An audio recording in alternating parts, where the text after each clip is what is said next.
Jadi kita setujulah kalau Pancasila itu ya nggak usah direvisi, udah final lah, ketuhanan yang Maha Esa. Setuju Pak ya?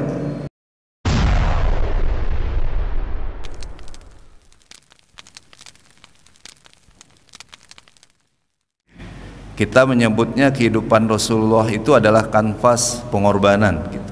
Kalau kita menuliskan, melukiskan dalam tanda kutip, mulai dari masa kanak-kanak, remaja, pemuda, sampai kemudian berumah tangga dan menerima wahyu yang turun padanya. Bahkan kita masih ingat ketika berada di Jabal Uhud, ada satu bukit Himayah di mana pasukan memanah yang diperintahkan untuk menjaga bukit tersebut karena melihat banyaknya harta ya, ghanimah, maka pasukan pemanah ini lalu tidak mengikuti perintah Rasulullah SAW. Akibatnya banyak para sahabat, bahkan Nabi yang memiliki paman yang gagah perkasa, yang berani, yang disebut Hamzah Asadullah pun menjadi syahid ketika perang Uhud itu ya. Kaum muslimin dan muslimat yang dirahmati dan diberkahi Allah Subhanahu wa taala, bagaimana bentuk pengorbanan kita hari ini? Apakah sama yang sudah dituntun oleh Allah dan Rasulnya dalam ajaran Islam yang mulia ini? Ada pedagang subuh tadi sudah keluar dari rumah, dia berkorban juga, berkorban waktu, berkorban tenaga, mungkin perasaan. Bahkan ada orang yang meninggalkan keluarganya bekerja di tengah pulau, mungkin sudah tidak bertemu sebulan, 2 bulan, 3 bulan. Dia berjuang juga, dia berkorban juga. Nah, lalu pengorbanan orang hari ini apakah untuk Allah dan Rasulnya, atau hanya sekedar dunia yang akan ditinggalkan?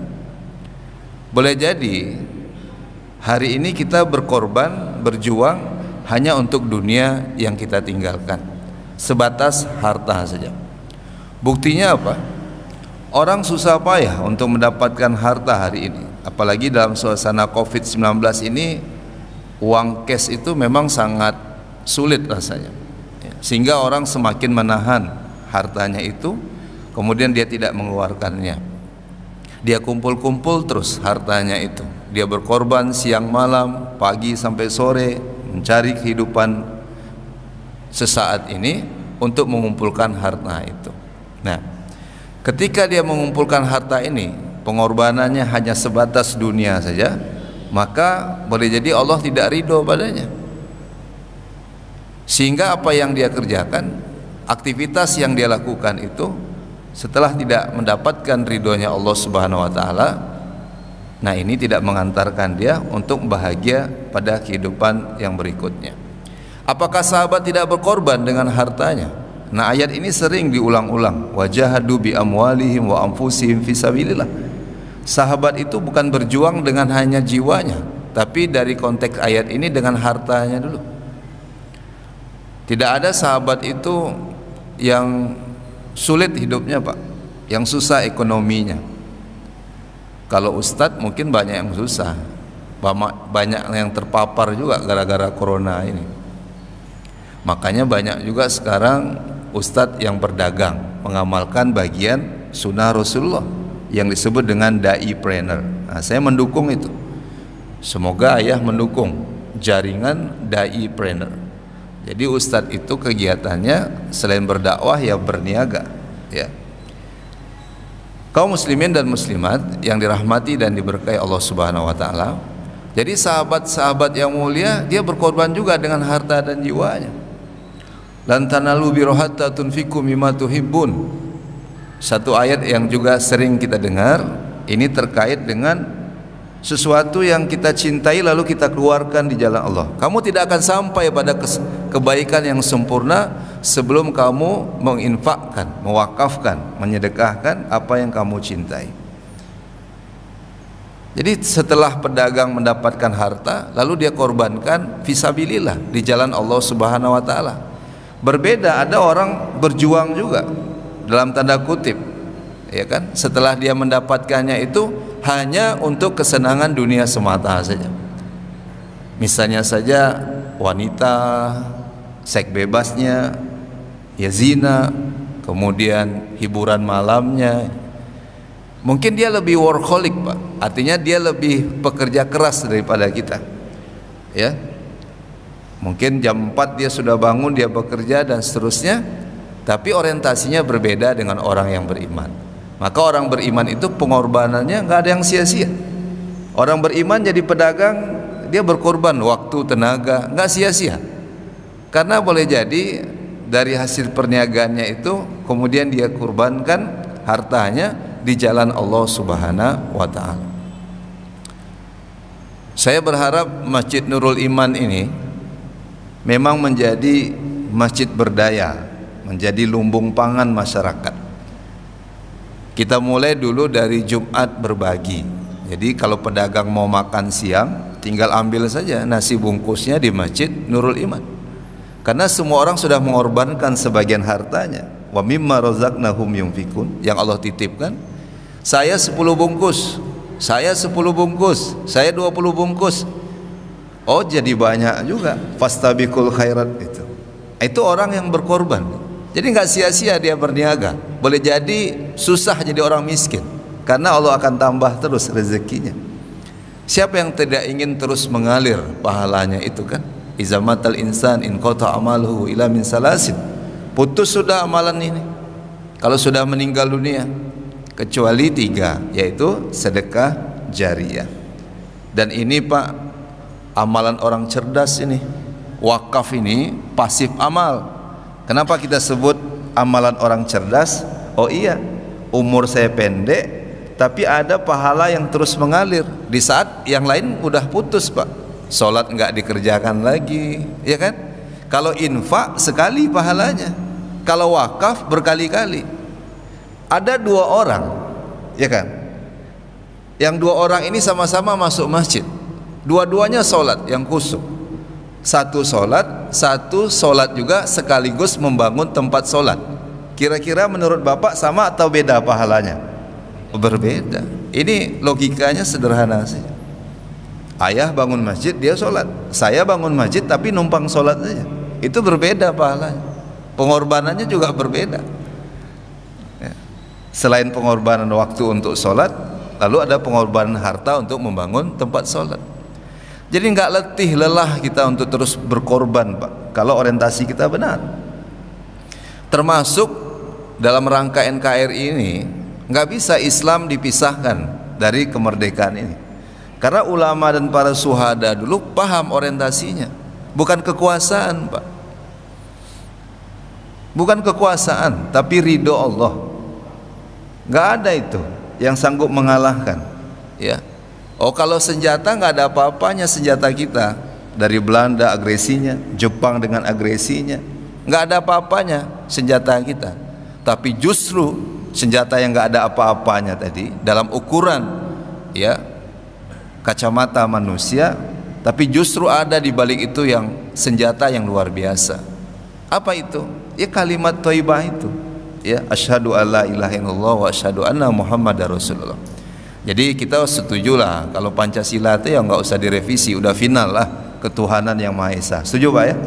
Oh iya. Nah, berkat rahmat Allah yang Maha Kuasa gitu. Kan ini perjuangan. Lebih kurang 80% muslim di tanah air ini. Mereka tahu korban, mereka tahu orientasi berjuang itu untuk siapa? Ya, untuk ridhonya Allah Subhanahu wa Ta'ala. Walaupun mereka nggak jadi apa-apa, tapi mereka mendapatkan apa-apa yang luar biasa yang orang rindukan, surga dengan seluruh kenikmatannya. Nah, oleh karena itu kita mesti memahami, Pak, memetakan apa tujuan pengorbanan hidup kita ini. Bukan harta semata yang akan kita tinggalkan, tapi kejar harta itu untuk kita bawa. Siapa yang bilang harta nggak dibawa? Selama kita sedekahkan. Ini pedagang boleh mendawamkan, membiasakan sedekah subuh, Pak. Itu saya berapa kali lihat ada anak muda yang hutangnya sampai 7 miliar, itu dalam kurun waktu yang singkat itu di luar logika. Kalau saya utang 7 miliar tuh udah nggak sanggup lagi berdiri itu, bergerak. Tapi dia bekerja saja apa yang bisa dikerjakan gitu. Dan alhamdulillah salah satunya adalah karena keutamaan sedekah subuh itu. Lalu membenarkan orientasi dia berdagang itu. Ya. Nah, Bapak dan Ibu, kaum muslimin dan muslimat yang dirahmati dan diberkahi Allah Subhanahu wa taala, karena subuh ini kan pergantian sip malaikat, Pak. Jadi sebaiknya memang di saat itu kita sudah mulai beramal soleh dengan berbagi tadi. Nah, mudah-mudahan kondisi yang sulit ini, kalau ada satu pintu yang tertutup, kita yakin ada pintu-pintu lain yang Allah bukakan. Ya, tugas kita itu bukan membenahi lingkungan dulu, Pak. Yang pertama spiritual. Apa itu? Hubungan kita dengan Allah dulu. Itu yang harus kita benarkan dulu.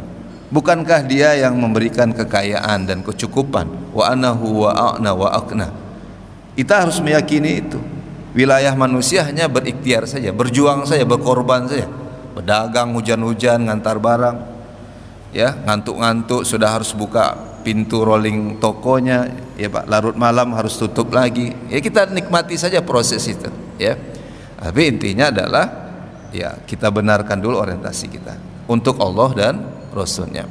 Nah, yang kedua, pengorbanan kita ini mesti dilandaskan karena ketentuan agama, ya. Jadi kalau pengorbanannya untuk agama, yang sulit itu mudah, yang jauh itu dekat, yang lelah itu Pak mudah-mudahan hilang letah dan letih kita, karena ya orientasi kita ad-din itu sendiri, ya.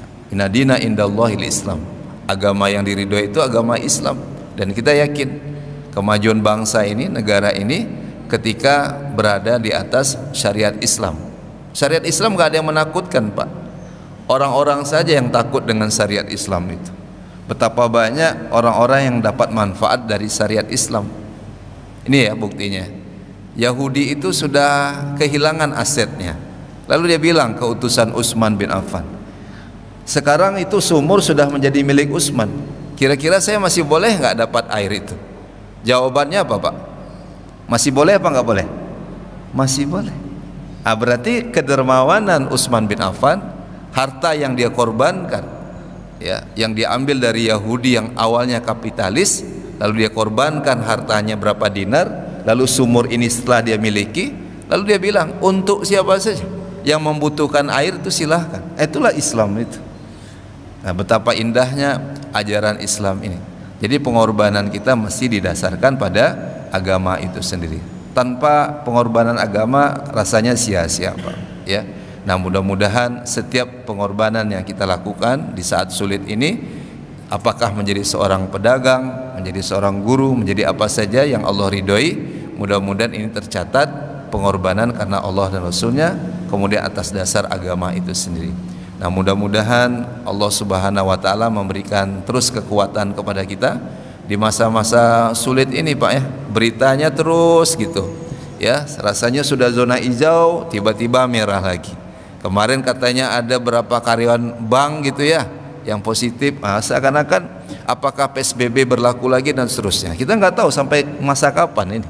Tapi kita ingin kita berada dalam pengorbanan yang luar biasa. Insya Allah pertolongan Allah itu dekat. Iza ja'a nasrullahi wal fath. Terbelah lautan itu, dilewati Musa, tapi ketika dilewati Firaun tenggelam dia. Gitu. Karena Allah akan menempatkan pertolongan itu kepada orang-orang yang pantas memang ditolong, yaitu orang yang dekat dan meminta hanya kepada Allah Subhanahu wa taala. Alam nasrah laka sadrak. Sering kita ulang ayat itu, Pak, ya. Di balik kesulitan itu ada kemudian fa iza faragta fansab wa ila rabbika farghab. Berharaplah. Kepada siapa berharap? Jangan pada manusia. Jangan kepada penguasa, Pak, tapi berharaplah kepada penguasa bumi dan langit. Ini adalah Allah Subhanahu wa taala. Termasuk yang belum punya istri angkat tangannya. Yang jomblo fisabilillah ada ini. Nah, jangan berharap sama ketua masjid. Berharaplah kepada Allah. Anak muda bangun malam minta sama Allah, ya Allah berikan saya istri yang soleha, amin. Ya, saya tunggu undangannya ini. Bagi pemuda yang belum nikah, bangun malam minta sama Allah, berharaplah sama Allah, insya Allah Allah akan berikan pasangan hidup yang baik, amin ya rabbal alamin. Selamat berjuang, berkorban Pak untuk agama Allah Subhanahu wa taala. Lebih dan kurang saya minta maaf, semoga ada manfaatnya. Afwa minkum, hadanallahu wa iyyakum ajmain.